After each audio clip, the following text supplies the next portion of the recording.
So hello everyone, কেমন আছো তোমরা সবাই? আই হোপ কি তোমরা সবাই খুব ভালো আছো। সো গাইস, তোমরা যারা যারা ভাবছো এই বিগ বিলিয়ন ডে তে আইফোন কিনবে, আইফোন 16 না আইফোন 17 কোন ফোনটা নিলে তোমাদের প্রফিট হবে, আজকের এই ভিডিওটিতে আমি তোমাদের fully step by step comparison দিতে চলেছি, যার ফলে তোমাদের সমস্ত ডাউট একদম ক্লিয়ার হয়ে যাবে। সো প্রথমে বলি guys, in hand feel iPhone 16 কেমন হবে। আইফোন 16 এর থিকনেস এখন রয়েছে 7.88 mm এন্ড এখানে আইফোন 17 এর থিকনেস একটু কম থাকছে 7.6 mm, যার ফলে ইন হ্যান্ড ফিল কিন্তু আইফোন 17 এ বেটার আসবে।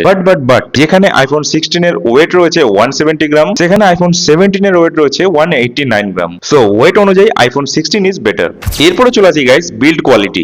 আইফোন 16 এন্ড 17 দুটোতেই কিন্তু ব্যাকে গ্লাস থাকছে এন্ড ফ্রেমটা কিন্তু অ্যালুমিনিয়ামের হচ্ছে, যার ফলে বিল্ড কোয়ালিটি দুটোরই কিন্তু সেম এন্ড IP68 এর ওয়াটার রেজিস্ট্যান্স থাকছে। সো গাইস, এরপরে চলে আসি ডিসপ্লে। আইফোন 16 এর ডিসপ্লে সাইজ থাকছে 6.1 ইঞ্চি, বাট আইফোন 17 এর ডিসপ্লে সাইজ হতে চলেছে 6.3 ইঞ্চি। সো ডেফিনেটলি আইফোন 17 এর ডিসপ্লে একটু বড় হবে এন্ড দুটোতেই super retina XDR OLED display থাকবে, বাট রেজুলেশনে কিন্তু একটু ফার্ক থাকবে। আইফোন 16 এর রেজুলেশন থাকবে 1179 বাই 2556 আর আইফোন 17 এর রেজুলেশন থাকবে 1200 বাই 2800। তো আইফোন 17 এর ডিসপ্লে রেজুলেশন কিন্তু ভালো হবে। And then guys, display refresh rate, এই রিফ্রেশ রেটটা নিয়েই কিন্তু আইফোন 17 এর সবথেকে বড় হাইপ চলছে। আইফোন এতদিন পর্যন্ত সমস্ত নন প্রো মডেলে 60 হার্টজ এরই ডিসপ্লে দিত, বাট গাইস এখন আইফোন 17 এর নন প্রো মডেল গুলোতেও 120 হার্টজ রিফ্রেশ রেটের ডিসপ্লে দেওয়া হচ্ছে। তো এবার কিন্তু এই আইফোন 17 এ এটাই সবথেকে বড় হাইপ থাকছে, যার ফলে আশা করছি আইফোন 17 এইবারও কিন্তু খুব ভালো একটা সেল করবে। এন্ড তোমরা যদি ভাবো 120 হার্টজ রিফ্রেশ রেটের ফোন ইউজ করবে, তাহলে ডেফিনেটলি তোমরা আইফোন 17 পারচেজ করতে পারো। এরপরে চলে আসি গাইস, আইফোন 16 এন্ড 17 এর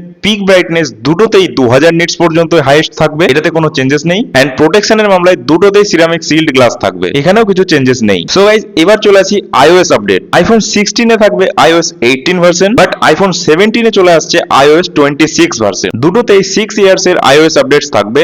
এরপরে চলে আসি গাইস প্রসেসর। আইফোন 16 এর প্রসেসর থাকবে A18 bionic chip, but iPhone 17 এর প্রসেসর থাকবে A19 বায়োনিক চিপ। তো ডেফিনেটলি A19 বায়োনিক চিপ অনেকটাই পাওয়ারফুল হতে চলেছে। তো গেমিং বলো বা অন্যান্য হার্ডওয়ার্ক বলো, সমস্ত কিছু কিন্তু A19 বায়োনিক চিপ মানে আইফোন 17 এ বেটার হবে। এইবার চলে আসি গাইস স্টোরেজ বা র্যাম। আইফোন 16 এর বেস ভেরিয়েন্টের র্যাম থাকছে 8/128, বাট আইফোন 17 এর র্যাম 12/128 হতে পারে। তো ডেফিনেটলি আইফোন 17 এর র্যাম ম্যানেজমেন্ট একটু ভালো হতে চলেছে। এরপরে চলে আসি গাইস ক্যামেরা, এন্ড এটাই most of the reason iPhone 17 purchase করার। আইফোন 16 এর দুটো ব্যাক ক্যামেরা থাকছে, মেন ক্যামেরা রয়েছে 48 মেগাপিক্সেলের, আর একটা আলট্রা ওয়াইড ক্যামেরা থাকে সেটা রয়েছে 12 মেগাপিক্সেলের। বাট আইফোন 17 এ থাকছে মেন ক্যামেরাটা 48 মেগাপিক্সেল এন্ড আলট্রা ওয়াইড ক্যামেরাটা রয়েছে 24 মেগাপিক্সেল। এখানে ডেফিনেটলি আলট্রা ওয়াইড ক্যামেরাটা আপগ্রেড করা হয়েছে এন্ড মেন ক্যামেরাতেও কিছু ছোট মোটো চেঞ্জেস তো থাকবেই, যার ফলে 16 এর থেকে আইফোন 17 এর ক্যামেরা কোয়ালিটি বেটার হতে চলেছে। আর হ্যাঁ, শুধু ব্যাক ক্যামেরা নয়, ফ্রন্ট ক্যামেরাও এবার কিন্তু আইফোন 17 এ আপগ্রেড হতে চলেছে। আইফোন 12 থেকে আইফোন 16 পর্যন্ত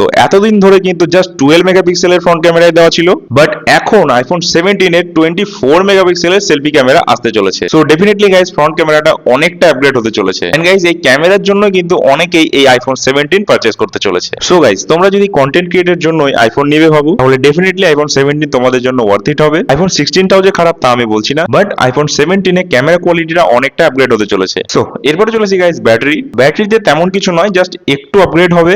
আইফোন 16 এ থাকে 3561 mAh এর ব্যাটারি, সেটা আইফোন 17 এ থাকবে 3861 mAh এর ব্যাটারি। তো মেবি 2 থেকে আড়াই ঘন্টা বেশি তোমাদের আইফোন 17 দেবে। এন্ড গাইস, সব থেকে লাস্ট চলে আসি প্রাইস। সামনেই ফ্লিপকার্ট অ্যামাজনে যে সমস্ত সেলগুলো থাকে বিগ বিলিয়ন ডে, অন্যান্য সেলগুলো, এই ধরনের সেলগুলোতে তোমরা যদি আইফোন 16 পারচেজ করতে যাও, অ্যারাউন্ড 55 to 60,000 এর মধ্যেই তখন কিন্তু আইফোন 16 চলে আসবে। এটা খুব ভালো একটা ডিল এন্ড আইফোন 17 এর প্রাইস মিনিমাম 80,000 তো হবেই। তো 20-25 হাজার টাকার মতো গ্যাপ থাকছে, তোমরা বুঝতেই পারছো। জাস্ট ক্যামেরাটা আপডেট হয়েছে এন্ড রিফ্রেশ রেটটা 120 হার্টজ হয়েছে, এছাড়া কিন্তু আইফোন 17 খুব একটা বেশি আপগ্রেড কিছুই হয়নি। তো তোমরা যদি চাও আইফোন 16 20 থেকে 25 হাজার টাকা কমেও কিনে নিতে পারো, এটা তোমাদের জন্য ওয়ার্থ ইট হবে। এন্ড যদি ভাবো না আমি আরো 20-25 হাজার টাকা অ্যাড করে একটু ভালো ক্যামেরার ফোন নেবো, তো অবশ্যই তোমরা আইফোন 17 কিনতে পারো। তো গাইস, A to Z আমি তোমাদের সমস্ত কিছু কম্পারিজন করে বুঝিয়ে দিলাম। তোমাদের হাতে এখনো 1.5 মাস মতো সময় রয়েছে ফ্লিপকার্ট বা আমাজনের বিগ বিলিয়ন ডেজ এই সেলগুলো আসতে। আই হোপ কি তোমরা সমস্ত কিছু ভালোভাবে বুঝে গেলে। তো অ্যাকর্ডিং টু ইওর নিড তোমরা আইফোন 16 এন্ড 17 এর মধ্যে যে কোনো একটি ফোন নিতে পারো। আই হোপ কি আজকের ভিডিওটি তোমাদের জন্য খুবই হেল্পফুল এন্ড ইনফরমেটিভ একটি ভিডিও ছিল। যদি গাইস ভিডিওটি একটু হেল্পফুল বলে মনে হয়, তাহলে অবশ্যই ভিডিওটি লাইক, কমেন্ট এন্ড শেয়ার করে দিও। আজকের ভিডিও গাইস এই পর্যন্তই, দেখা হবে পরে নতুন কোনো ভিডিওতে। ততক্ষণের জন্য তোমরা সবাই সুস্থ থাকবে, ভালো থাকবে। Thanks for watching and bye.